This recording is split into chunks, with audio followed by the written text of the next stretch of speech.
आज हमारी इसरो ने चंद्रयान 3 की सफल लैंडिंग से दुनिया में एक अलग ही पहचान बनाई है। आज दुनिया का हर एक देश भारत के इसरो की तारीफ कर रहा है।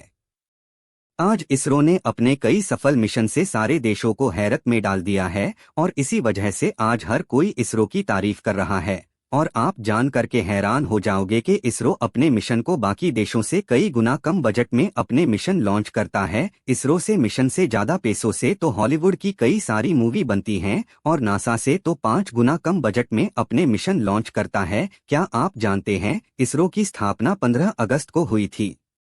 इसरो के स्थापना के पीछे विक्रम साराभाई का बड़ा योगदान रहा है, इसलिए विक्रम साराभाई को इसरो का जनक भी कहा जाता है। विक्रम साराभाई कहते थे कि यदि भारत को विश्व में अपनी पहचान बनानी है तो भारत को अपना स्पेस रिसर्च बनना होगा। परंतु उस समय के सरकार ने भारत के स्पेस रिसर्च का जिम्मा भारत के परमाणु ऊर्जा विभाग को दे दिया था, जिसकी स्थापना डीआर होमी जहांगीर भाभा ने की थी। होमी जहांगीर भाभा को भारत के परमाणु प्रोग्राम का जनक भी कहा जाता है और यहीं से शुरू होती है भारत की स्पेस रेस। और इसे आगे बढ़ाने के लिए विक्रम साराभाई ने होमी भाभा से मिलकर एक कमेटी का निर्माण किया जिसे निकोस्पार्क का नाम दिया गया और इसका चेयरमैन विक्रम साराभाई को बनाया गया। भारत के फर्स्ट रॉकेट लॉन्च के लिए तिरुवनंतपुरम के थुम्बा गांव को सिलेक्ट किया गया क्योंकि वह रॉकेट लॉन्च के लिए पृथ्वी के मैग्नेटिक इक्वाडोर के अनुकूल था। इसलिए विक्रम साराभाई और उनके साथी थुम्बा के नदी के किनारे एक चर्च के पादरी से मिले और उन्हें बताया गया कि वह भारत के पहले रॉकेट लॉन्च के लिए इस जगह का उपयोग करना चाहते हैं। तब पादरी ने उन्हें अगले दिन सुबह आने को बोला। फिर जब अगले दिन सब गाँव वाले प्रे के लिए चर्च आए तो पादरी ने सबके सामने ये बात रखी तो सारे लोग वह जगह देने को तैयार हो गए और इस तरह वहां पहले रॉकेट लॉन्च तैयारी शुरू हो गई, जहां से 21 नवंबर 1963 को अपना पहला रॉकेट नाइकी अपाचे, जिसको अस के मदद से तैयार किया गया था, लॉन्च किया। फिर इसी गांव को भारत का स्पेस रिसर्च बना दिया गया, जिसको बाद में विक्रम साराभाई स्पेस सेंटर रख दिया। और 15 अगस्त 1969 को परमाणु ऊर्जा विभाग से अलग करके इसरो यानी भारतीय अंतरिक्ष अनुसंधान संस्थान रखा गया और इसरो के पहले चेयरमैन सतीश धवन को बनाया गया। इसके बाद भारत का स्वदेशी निर्मित पहले साउंडिक रॉकेट रोहिणी 75 को 20 नवंबर 1967 को लॉन्च किया गया, जिसको बनाने के लिए उसके उपकरणों को साइकिल और बैलगाड़ी पर रखकर ले जाया गया था। और फिर 19 अप्रैल 1975 को भारत ने अपना पहला उपग्रह आर्यभट्ट को रूस की मदद से स्पेस में भेजा गया, क्योंकि उस समय भारत के पास अपना लॉन्च व्हीकल नहीं था। इसलिए फिर इसरो में अपने पहले लॉन्च व्हीकल एसएलवी के निर्माण में लग गए और अगस्त 1979 को अपना पहला लॉन्च व्हीकल एसएलवी तैयार कर लिया, जिसमें सबसे बड़ा योगदान डीआर एपीजे अब्दुल कलाम का रहा। परंतु जब एसएलवी 3 को श्रीहरिकोटा से 10 अगस्त 1979 को लॉन्च किया गया तो वह अपनी पहली उड़ान में फेल हो गया। लेकिन हमारे साइंटिस्ट ने हार नहीं मानी और 18 जुलाई 1980 में फिर से लॉन्च की तैयारी कर ली। वह एसएलवी 3 से अपने सैटेलाइट रोहाणी 1 को सक्सेसफुली लॉन्च किया, जिससे भारत खुद के सैटेलाइट बनाने और लॉन्च करने वाला देश बन गया। इसके बाद इसरो ने कई सारे भारत के और विदेशों के सैटेलाइट लॉन्च किए और इस बीच इसरो में 2 और सैटेलाइट लॉन्च व्हीकल बना लिया, पहला पीएसएलवी और दूसरा जीएसएलवी, जिससे भारत की पहुंच जियो स्टेनरी तक बढ़ गई। इसके बाद 15 अगस्त 2003 को उस समय के प्रधानमंत्री अटल बिहारी वाजपेयी ने मून मिशन की। यह मिशन इसरो के लिए बहुत बड़ा मिशन था, क्योंकि तब तक इसरो अर्थ से दूर कोई मिशन नहीं किया था। फिर भी 22 अक्टूबर 2008 ने इसरो ने यह मिशन चंद्रयान 1 को लॉन्च किया, जिससे भारत चौथा देश बना जिसने मून पर अपना मिशन लॉन्च किया हो।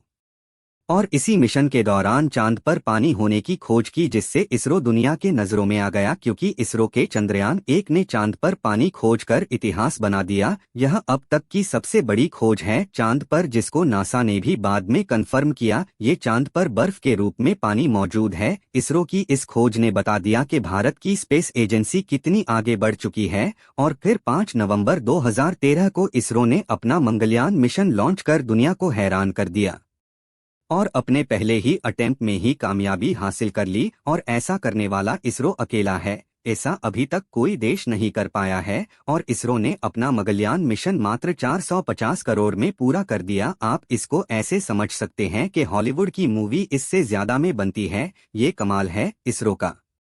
और इसी वजह से हर एक देश इसरो से अपना सैटेलाइट लॉन्च करते हैं, यहाँ तक कि अमेरिका खुद अपने कई सैटेलाइट इसरो से लॉन्च कराता है। इसके बाद इसरो ने कई सैटेलाइट लॉन्च किए, जिसमें से एक सैटेलाइट इनसेट 3 लॉन्च किया, जो दूसरा सबसे भारी सैटेलाइट जिसका वजन 2211 था। इसके बाद 15 फरवरी 2017 को इसरो ने एक साथ 104 सैटेलाइट एक ही रॉकेट में लॉन्च करके इतिहास बना दिया, और ऐसा करके इसरो ने वर्ल्ड रिकॉर्ड बना दिया। और ऐसा करने वाला इसरो एकमात्र स्पेस एजेंसी है। और आप जानकर हैरान हो जाओगे कि इन 104 में भारत के सिर्फ 3 ही सैटेलाइट थे, बाकी सब विदेशी थे। इसके बाद दिन आता है 27 मार्च 2019। इस दिन इसरो ने वो कर दिखाया जिसकी उम्मीद किसी को नहीं थी। इस दिन इसरो के अपने एंटी सैटेलाइट रॉकेट से अपने ही एक पुराने सैटेलाइट को नष्ट कर दिया, जिससे एक बार फिर से पूरी दुनिया हैरान हो गई। इस अचीवमेंट से इसरो ने भारत को स्पेस में भी अपनी सुरक्षा करने में सक्षम बना दिया। इस मिशन को इसरो ने मिशन शक्ति नाम दिया। इसके बाद इसरो ने अपना खुद का नेविगेशन सिस्टम जिसका नाम IRNSS रखा, जिसका दूसरा नाम नाविक रखा, और अभी तक इसरो अपने 8 GPS सैटेलाइट लॉन्च कर चुका है, जो कि पिन पॉइंट एक्यूरेट है। और फिर साल आता है 2019। इस साल 22 जुलाई 2019 को इसरो ने अपना मून मिशन 2 लॉन्च किया, और इस मिशन में इसरो ने ऑर्बिटर, लैंडर और रोवर तीनों भेजा। लेकिन ऑर्बिटर से अलग होने के बाद चांद से कुछ दूरी पर अपने ग्राउंड स्टेशन से संपर्क टूट जाने के कारण लैंडर चांद पर जाके टकरा गया, जिससे था मिशन 50% फेल हो गया। इस समय पूरे भारत के लोगों ने इस दर्द को महसूस किया, लेकिन इस मिशन के ऑर्बिटर को सक्सेसफुली चांद के ऑर्बिट में स्थापित किया, जो आज भी काम कर रहा है।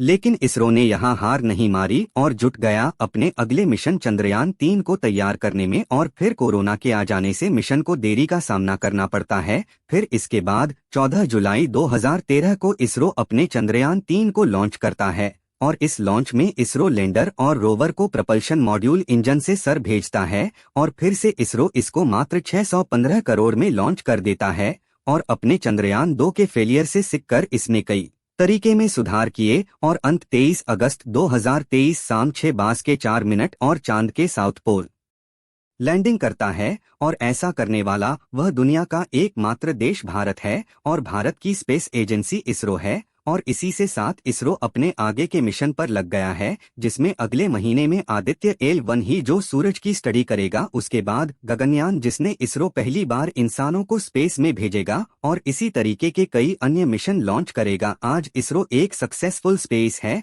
जो अपने कम बजट में सक्सेसफुल मिशन में जानी जाती है।